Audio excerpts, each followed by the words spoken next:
Nah, untuk kalian supaya tahu lebih lanjut, kalian simak video kita ya. Sebelum itu, perkenalkan dari kelompok kita, saya sendiri Desi Natalia Aritonang, di samping saya ada Saya sendiri Nomo Martini Simanjuntak. Saya sendiri Mita Rusadi Mandalu. Saya Deska Agnes. Saya Tagampe Utahaya. Menjelaskan apa itu budaya organisasi. Budaya organisasi yaitu suatu sistem berbagai arti yang dilakukan oleh para anggota yang membedakan suatu organisasi dari organisasi lainnya. Di sini ada beberapa budaya organisasi menurut para ahli. Yang pertama itu Roberts and Judge, yang merupakan budaya organisasi yaitu kultur organisasi mengacu pada sebuah sistem makna bersama yang dianut oleh para anggota yang membedakan organisasi tersebut dengan organisasi lainnya. Yang kedua itu ada menurut Siagian. Budaya organisasi merupakan kesepakatan atau komitmen bersama tentang nilai-nilai berbagai dalam kehidupan organisasi dan mengikat semua organisasi dalam organisasi yang bersangkutan. Yang selanjutnya itu ada 7 karakteristik utama dari budaya organisasi.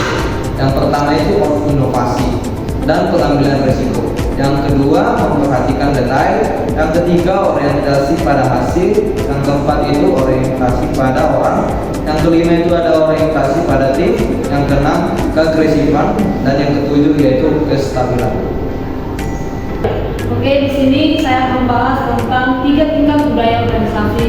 Yang pertama itu ada organisasi yang tampak visible, yang berarti cara berpakaian, simbol-simbol besi, perayaan atau seremonial, dan tata ruang kantor. Yang kedua itu ada budaya organisasi yang tidak tampak invisible, yang artinya itu disiplin dan makna prestasi. Yang ketiga itu ada keyakinan yang paling dalam atau asumsi-asumsi yang tersembunyi, yang artinya itu adanya keyakinan bahwa atasan tidak pernah salah, anak buah selalu salah, dan konsumen adalah raja. Di sini, apakah organisasi memiliki budaya yang seragam? Ada. Yang pertama itu ada bahwa individu yang memiliki latar belakang yang berbeda atau berada di tingkatan yang tidak sama dalam organisasi atau memahami budaya organisasi. Yang kedua itu ada sebagian besar organisasi memiliki budaya yang dominan dan banyak subkultur. Nah, di sini di mana budaya yang dominan yaitu mengekspresikan nilai luhur yang diberikan oleh mayoritas anggotanya dan memberikan efek kepribadian organisasi yang berbeda. Jadi budaya yaitu budaya kecil di dalam organisasi cenderung berkembang di dalam organisasi, besar untuk merefleksikan masalah. Ya, selanjutnya adalah menciptakan dan mempertahankan budaya. Bagaimana sebuah budaya dimulai? Budaya dimulai dari kebiasaan, tradisi, dan cara umum organisasi saat ini dalam melakukan suatu hal. Sebagian besar sehubungan dengan apakah ini dilakukan sebelumnya dan seberapa besar hasilnya.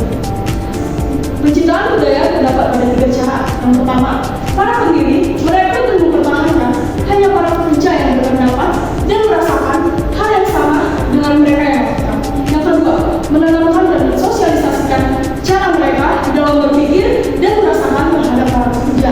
Yang ketiga, perilaku dari para pekerja sendiri mendorong para pekerja untuk mengidentifikasi dengan mereka dan menginternalisasikan keyakinan, nilai, dan asumsi mereka.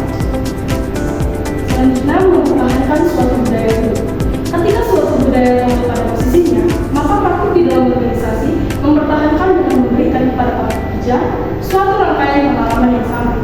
Terdapat 2 paksaan dalam mempertahankan suatu budaya. Yang pertama, pemilihan, yang dimana tujuan secara eksplisit dari proses pemilihan itu ialah untuk mengidentifikasi dan merekrut para individu dengan pengetahuan, keahlian, dan kemampuan untuk bekerja dengan berhasil. Yang kedua, manajemen puncak, yang dimana tindakan dari manajemen puncak ini memiliki dampak utama terhadap budaya dan organisasi. Melalui kata-kata dan perilaku, para senior eksekutif menetapkan norma-norma yang menjadi melalui organisasi. Selanjutnya saya akan menjelaskan bagaimana para pekerja mempelajari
pemberian imbalan atas tindakan beretika yang tampak dan memberikan hukuman atas tindakan yang beretika. Setiap anggota organisasi yang melanggar dari etika akan diberikan sanksi. Dan yang kelima itu menyediakan mekanisme perlindungan. Anggota organisasi harus diberikan mekanisme perlindungan seperti BPJS Ketenagakerjaan. Di sini saya akan selanjutnya menjelaskan menciptakan budaya organisasi yang positif. Budaya organisasi yang positif merupakan suatu budaya yang menekankan pada yang pertama, membangun kekuatan pekerja, yang kedua, memberikan imbalan yang lebih daripada memberikan hukuman, yang ketiga, serta menekankan pada fasilitas dan pertumbuhan dari individu. Selanjutnya, fungsi utama budaya organisasi terbagi menjadi dua. Yang pertama sebagai proses integrasi internal, berfungsi sebagai pemersatu setiap komponen internal atau organisasi. Selanjutnya, yang kedua sebagai proses eksternal, berfungsi sebagai sarana untuk menyesuaikan diri dengan lingkungan luar atau organisasi. Selanjutnya saya akan menjelaskan 4 fungsi budaya organisasi secara internal. Yang pertama yaitu memberikan identitas organisasi kepada karyawannya. Dan yang kedua, memudahkan komitmen kolektif. Dan yang ketiga yaitu mendukung stabilitas sistem atau hubungan sosial antar personal. Dan yang keempat yaitu memudahkan karyawan memahami tujuan organisasi. Selanjutnya yaitu terdapat 2 sifat budaya organisasi. Yang pertama yaitu budaya organisasi yang adaptif, yang artinya budaya organisasi yang mampu menyesuaikan dengan lingkungan organisasi. Dan yang kedua yaitu budaya organisasi yang tidak adaptif, yang artinya yaitu budaya organisasi yang tidak mampu menyesuaikan dengan lingkungan organisasi. Kesimpulan dari hasil materi kelompok kami yaitu sistem yang dianut bersama oleh anggota organisasi mempengaruhi cara bekerja dan perilaku mereka. Budaya organisasi dapat dilihat sebagai sistem bersama yang tercermin dalam pola pikir, berbicara, dan perilaku yang konsisten pada para anggota. Budaya organisasi tidak dapat dilihat secara fisik, tapi dapat dirasakan melalui perilaku para anggota atau cara berpikir.